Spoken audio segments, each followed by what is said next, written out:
বাংলাদেশ শিল্পকলা একাডেমি এই দেশের জনগণের বহুত্ববোধক সাংস্কৃতিক ইচ্ছার কাছে দায়বদ্ধ প্রতিষ্ঠান রূপে গণ্য করতে হবে এবং এর মহাপরিচালককে সাংস্কৃতিক উপদেষ্টার নিকট দায়বদ্ধ থাকতে হবে ও জবাবদিহিতা প্রদান করতে হবে। বর্তমানে বাংলাদেশের ছাত্র জনতা সাংস্কৃতিক চিন্তা অনুযায়ী বলা যায় যে রাষ্ট্রীয় সাংস্কৃতিক আত্মপরিচয়কে শুধুমাত্র একরৈখিকভাবে কল্পনা করা যায় না। কাজেই রাষ্ট্রীয় সাংস্কৃতিক প্রতিষ্ঠানের সাথে বিশ্ব সমাজের যোগ অত্যন্ত গুরুত্বপূর্ণ। দেশের সংস্কৃতির সঙ্গে অপরাপর বৈশ্বিক সংস্কৃতির সংলাপ ও সংশ্লেষ ঘটাতে হবে। বাংলাদেশ শিল্পকলা একাডেমিকে তাই বিশ্বযোগ ঘটাবার কালচারাল ডিপ্লোমেসি ও গ্লোবাল ক্রিয়েটিভিটির ভর কেন্দ্র হিসেবে ভাবতে হবে এবং একাডেমিক সংস্কার ও রূপান্তরের জন্য গৃহীত সকল উদ্যোগে এই ভাবনাকেই বিবেচনায় রাখতে হবে।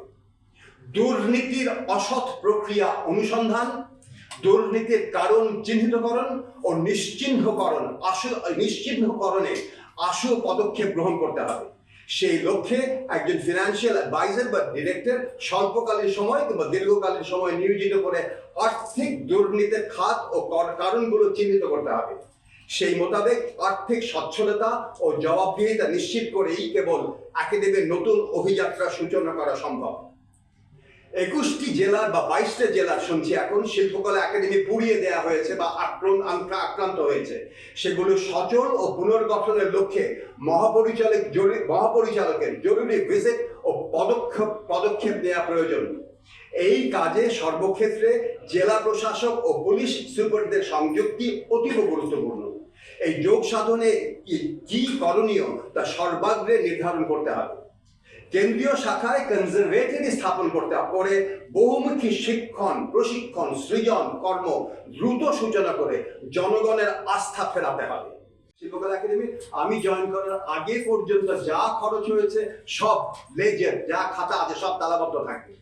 আমি সেক্রেটারি সাহেব জানেন এবং আমি নিজে ব্যক্তিগতভাবে গিয়ে এদেরকে জানিয়েছি, আমাদের যে অ্যাকাউন্টস বিভাগকে জানিয়েছি এবং গতকাল থেকে নতুন খাতা খোলা হবে এবং নতুন কাজ শুরু হবে। প্রত্যেকটা টাকার জন্য আমি সহ সব শিল্পকলা একাডেমির কর্মীরা দায়বদ্ধ জনগণের কাছে এবং তারা একমত হয়েছেন, আমিও একমত হয়েছে। আমরা একসাথে এটার ব্যাপারে একেবারে একাডেমির সকল স্টাফ এ ব্যাপারে একমত। ঠিক 3 নম্বর কাজ হবে আমাদের যত দ্রুত সম্ভব একাডেমিটাকে সচল করা, তার মানে নাচ, গান, আবৃত্তির এবং নাটকের কার্যক্রম শুরু করা। এই একাডেমির মূল লক্ষ্যই হচ্ছে সাংস্কৃতিক কর্মকাণ্ড।